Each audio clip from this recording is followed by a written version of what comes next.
from all around your lawn.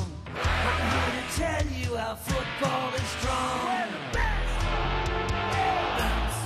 Welcome back, and gee, what a great little bit of highlight package that was there from the great grand final of 1991. We saw Timmy Gardner going around, Chris Gardner going around, great, of course, Thompson champions from yesteryear, and of course Timmy Gardner's still running around today wearing number 37. It's quite extraordinary, really, isn't it? But that was 20 years ago, and gee, it was a long time ago when you look at it like that. And the umpires, of course, you might have recognised them on your screen there, fabulous Phil Dower, Constable Dower, and of course Mark Noose Nolan running around there as well. And we even saw the President's son running around for the Eastern Suburbs side in Mitch Whitley. Great to see flashbacks like that. It brings back great memories, doesn't it, folks? I'm sure you would have enjoyed that. Well, it's time once again for Dale's Under-18 segment. And as we said last week, the big boy from North Geelong Footy Club, Blake Miller, he kicked his 100th goal for the North Geelong Magpies against Dale's Under-18. So once again, Dale, you're going to tell us all about it, mate. Here's Dale. Yes, no worries. Thanks, Dick. Yeah, there was the 4 games were scheduled, but only 2 got played, unfortunately. Inverleigh played Thompson. They kicked 20 goals, 7-1-27 to defeat Thompson 1-3-9. McLean got 5, McLean got 9, Pender 5. Tarbert, Platt Hill, Dunstan, B. Cations and Lake Carroll all kicked 1. They're better players there. Grubby again? No, different team, mate. It's Inverleigh. No. Best players, Pender, McLean, B. Cations, Manganelli and Tarbert. And the goal kicker for Thompson, Gardner. There you go, mate. So he's still going around the under. That's how good he holds his age. Better players there, Brooks, Brown, Gardner, Randall, Walton and Rogers. Corio... Be Timmy's grandson. Could be. Corio played East Geelong out of Corio, but unfortunately due to the state of the ground out there, the centre was a bit tough and a bit rugged, so they had to call the game off, which is a bit of a shame for both those sides.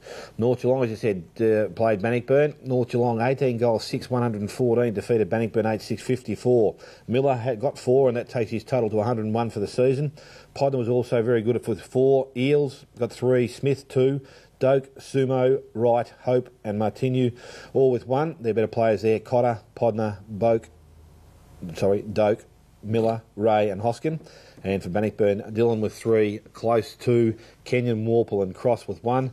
Better players Stone, Husson, Dillon, Maguire, Cross and Close. And the final game was Werribee and Winch, and unfortunately a bit of a long trip for the Winchelsea boys up the highway. They didn't quite make it, and play was also abandoned there because of the lack of numbers for Winchelsea. So, gee, that's a shame, isn't it? Well, it is a shame because, as I said, they've been pretty good. They've been struggling to get 17 or 18. When they're at home, they can draw on a couple of their under 16 kids, but travelling up the highway a bit too hard. Now, the ladder as it stands at the moment, just a little bit of confirmation we probably will get through in the week, but North Geelong are on top with 52. Inverleigh is second on 48.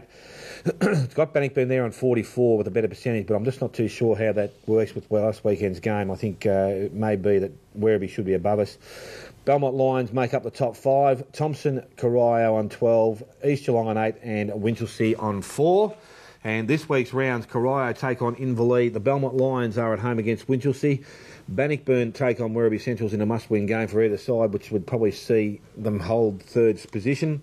Thompson take on North Geelong and East Geelong have the bye. So 4 rounds of football to go, Dick, and some interesting stage. Yeah, interesting indeed, Dale. Fantastic. And, of course, thanks for that. And, of course, that was the ladder in the under-18. Now, speaking of ladders, we're going to have a look at the ladder now in the seniors. Here they are now. And, of course, East Geelong and Belpo, still no change of the guard there. Those two sides have been first and second all of the year now. They've been fantastic. And, of course, Werribee Central's Inverleigh and Anarchy. Now, it's getting a little bit interesting now because Anarchy just holding on there to the 5th spot.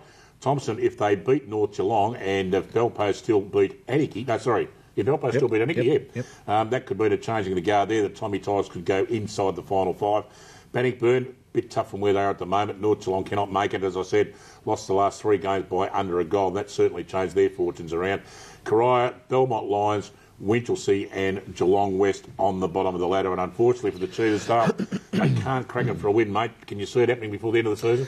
No, I think they've had their chance, Dick. I think it's going to be pretty much a long season for the boys this year, but not if they ought to stick together and hopefully come back next year and recruit a few and see how they go. Yeah, we don't like seeing them on the bottom like that, so hopefully they can do something for next year. That'd be great to see that very proud club start winning some games again. Now, what we're going to do now, we're going to show you some highlights of the 94.7 match of the round, which was Inverleigh and Thompson. Just a little bit of footage there from that game, and it was a great game last weekend. We thought you might enjoy that, and to keep your eye out for Jackson McLeod, who booted 6 goals. Did a great job there for the Tommy Tigers. We're going to take to a break with that, and when we come back after the break, we're going to talk about all the big games on this afternoon. So here we go with some footage from last week's Inverleigh versus Thompson game. Right in front of our commentary position here on centre wing. Boundary throw in.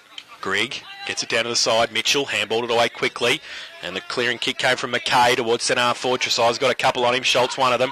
Gets away. Breaks 3 through half back. Now goes to the right foot kick. Measures the pass to Hybens. The big man goes up. Can't take the mark. He's got Hutchison in support. Runs free on half forward. Goes with the right foot towards Carr, who can't pick it up off hands. Thompson playing loose man behind the ball. I don't think Thompson can afford to play ping-pong football like that. Just win the I game. reckon Dean Oakley put him to half forward. They've already got to. That's as far as they've got the ball, so they may as well have someone there to mark it. Boundary throw in, goes to the front of the pack, and Gerard had it and lost it. Also working hard there was O'Neill. Cal's friend. Cal's friend. Loves him. So the ball on the half-forward line. Grigg taps the ball down. Ball's picked up there by O'Neill. He goes backwards by hand, and he goes and gets it again. Menzies merges with the ball, goes by hand to Mitchell, puts him under pressure.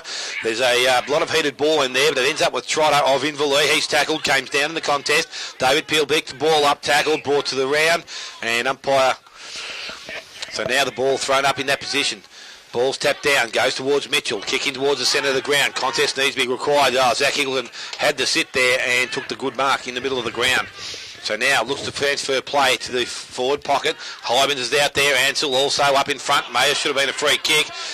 Wasn't given by the umpire. Goes back by hand to Quinlivan. Has a kick in the pocket, and he goes looking for Ansell again. Contest again to be made. Ansell can't take the mark. Picked up there by Hill. Tries to. Now it's Hybens. Big fella does well. Gets down. Picks it up. Goes to Gerard. Back to Nelson. Nelson goes further afield. Finds Higgleton. Goes towards 50. Has the lead on. Wide kick. Mark's not taken there by Ansell. Probably looking a bit too much for him there. There's a free kick, says the umpire, and it will go to a nice looking kick. Good target. And the running McKay has the ball, steadies himself, goes over the top. Not too sure he's going to. Tresize met the ball solidly, picked up there. Handball goes backwards, goes back to McLeod, over the top. It's released again, back to McKay.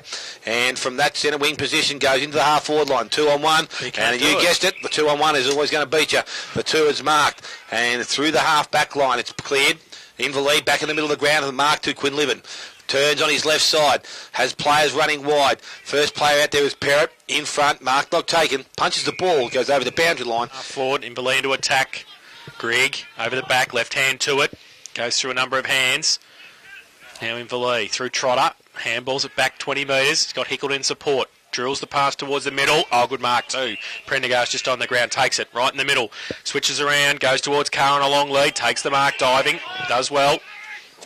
At half forward, gives it back to Prendergast, left it behind though.